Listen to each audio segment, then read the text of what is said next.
بسم اللہ الرحمن الرحیم. ویلکم ٹو فکر ناؤ. آج ہمارا پروگرام جرنیلی سیاست کی تیسری قسط ہے، اور گزشتہ قسط میں جو وعدہ کیا گیا تھا کہ 1990 کے الیکشن میں مہران گیٹ اسکینڈل کے نام سے جو واقعہ ہوا تھا اس کے بارے میں بات کی جائے گی. تو عرض یہ ہے کہ یہاں غور کرنے کی جو بات ہے وہ یہ کہ مداخلت تو فوج کی سیاست میں بہت عرصے سے شروع ہو گئی تھی، جب جنرل ایوب بحیثیت کمانڈر ان چیف کے ڈیفنس منسٹر بھی بن گئے تھے. تاہم وہ وہاں پر بات کرنے کی ضرورت نہیں ہے. فی الحال جو ریسنٹ واقعات ہیں جن کا ڈائریکٹلی لنک بنتا ہے آج کی صورتحال سے، اس پہ بات ہو رہی ہے. تو 1990 میں بے نظیر کی گورنمنٹ کو غلام اسحاق خان جو پریزیڈنٹ تھے، انہوں نے اپنے 58(2)B کے تحت جو اختیارات ان کو حاصل تھے کہ وہ پارلیمنٹ کو ڈیزالو کر سکتے ہیں، گورنمنٹ کو ڈسمس کر سکتے ہیں، وہ انہوں نے استعمال کیا اور ان کو گورنمنٹ کو گھر بھیج دیا. اور یاد رہے کہ اس سے پہلے جب بے نظیر کی گورنمنٹ بنی ہے، سن 88 میں گورنمنٹ بنی ہے نومبر میں، اور اگلے ہی سال پورا ہونے سے پہلے بلکہ 89 میں ان کے خلاف ووٹ آف نو کانفیڈنس کی تحریک شروع کی گئی، جس کا نام تھا مڈ نائٹ جیکال، اور اس کا پہلی قسط میں ذکر بھی کیا گیا تھا. تو جب گورنمنٹ ڈسمس کر دی گئی بے نظیر کی، تو اس وقت جو IJI تھی، اسلامی جمہوری اتحاد، جس کے سربراہ غلام مصطفیٰ جتوئی تھے، اور ڈیفیکٹو جو تھے وہ میاں محمد نواز شریف تھے، تو انہوں نے الیکشن کیمپین شروع کی 1990 کے الیکشن کے لیے. اور جیسا کہ بعد میں باتیں سب سامنے آئیں، پریزیڈنٹ غلام اسحاق خان جو فیڈریشن کے سمبل اور سربراہ سمجھے جاتے ہیں اور سیاسی معاملات میں وہ غیر جانبدار سمجھے جاتے ہیں، ان کے ایوان صدر میں باقاعدہ ایک الیکشن سیل بنایا گیا جہاں سے بیٹھ کے پوری سچویشن کو مانیٹر کیا جاتا تھا. جو چیز زیادہ الزام کا باعث بنی وہ یہ تھی کہ مہران بینک سے بھاری رقم لی گئی. بھاری رقم صرف اس لیے کہہ رہا ہوں کہ اس کے فگرز جو ہیں وہ مختلف بتائے جاتے ہیں، اربوں ڈالر سے لے کے ملینز ڈالرز تک بتائے جاتے ہیں. تو جو فگرز کورٹ کے ڈاکومنٹس میں ہیں ان کا ذکر کیا جائے گا تو 140 ملین روپے جو تھے وہ مہران بینک سے نکلوائے گئے، اور ISI کے جو چیف تھے اسد درانی، انہوں نے خود دیے. پریزیڈنٹ غلام اسحاق خان اور آرمی چیف اس وقت کے مرزا اسلم بیگ، وہ براہ راست اس میں انوالو تھے. جب عدالت میں یہ بات گئی 16 سال کے بعد، 16 سال بھی نہیں بلکہ اس کو پٹیشن 1996 میں ہوئی تھی اور اس کی سنوائی 2012 میں ہوئی، تو اس سے پہلے جو کچھ ہو چکا تھا وہ 22 سال گزر چکے تھے 1990 سے لے کر. تو اس میں ان لوگوں کو سزائیں بھی سنائی گئی، جس کا ذکر بھی کرتے ہیں ہم لوگ.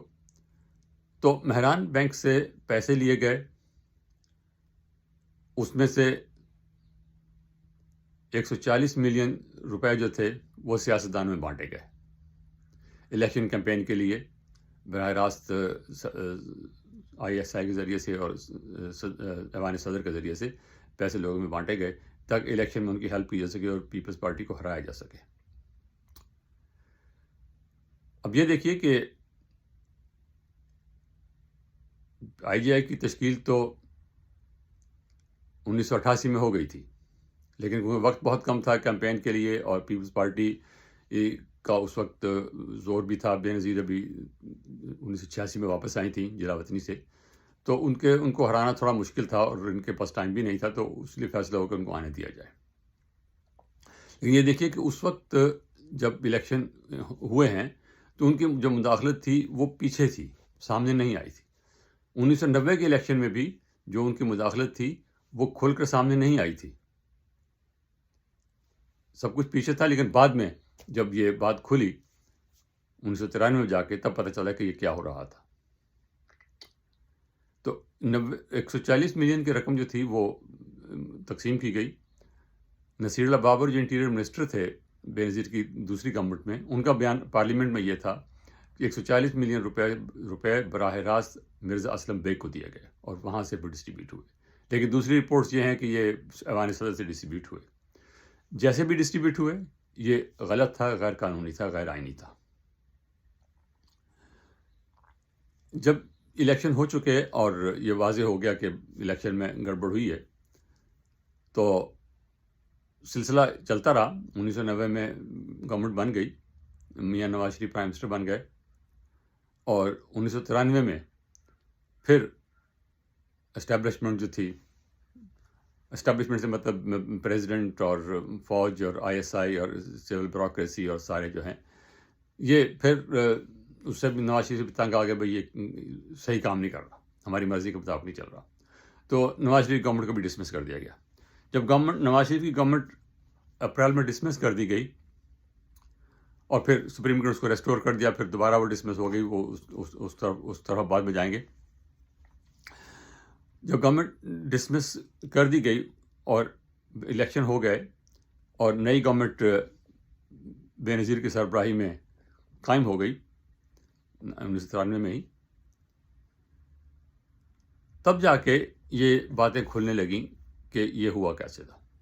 ISI کے نئے چیف تھے اشرف جہانگیر. انہوں نے دیکھا کہ یہ یہاں اتنی رقم پڑی، کیونکہ رقم ابھی تک وہاں موجود تھی، کیونکہ رقم بہت بڑی تھی اور وہ رقم ابھی تک موجود تھی وہاں پر. اس رقم کو واپس کرنے کی کوشش کی گئی، اور اس سے پہلے اس بات کا ذکر ضروری ہے کہ فوج کی طرف سے یہ مہران بینک کے جو یونس حبیب تھے، ان کا بیان تھا، اور ڈاکومنٹڈ بھی ہے یہ، کہ 39 اکاؤنٹس دیے گئے جہاں پر رقم ٹرانسفر کی گئی، اور 39 اکاؤنٹس جو دیے گئے وہ سارے کے سارے جعلی اکاؤنٹس تھے. کسی فرد کو ٹریس نہیں کیا جا سکتا وہاں سے کس کا اکاؤنٹ تھا وہ. تو انہوں نے جب یہ بات سامنے آئی، پارلیمنٹ میں بات ہوئی، تو 1996 میں ایئر مارشل اختر خان جو بہت عرصہ پہلے ریٹائر ہو چکے تھے، انہوں نے درخواست دی کہ یہ رقم تقسیم کی گئی ہے اور یہ دھاندلی ہوئی ہے. سپریم کورٹ اس میں اس کو جو ہے ان کے جو ملزمان ہیں اور ان کا نامزد کیا کہ چیف آف اپنی اسٹاف ہیں، سابق ISI کے چیف ہیں، اور خود پریزیڈنٹ غلام اسحاق خان، اس وقت پریزیڈنٹ نہیں تھے وہ، تو ان کے خلاف کارروائی کی جائے.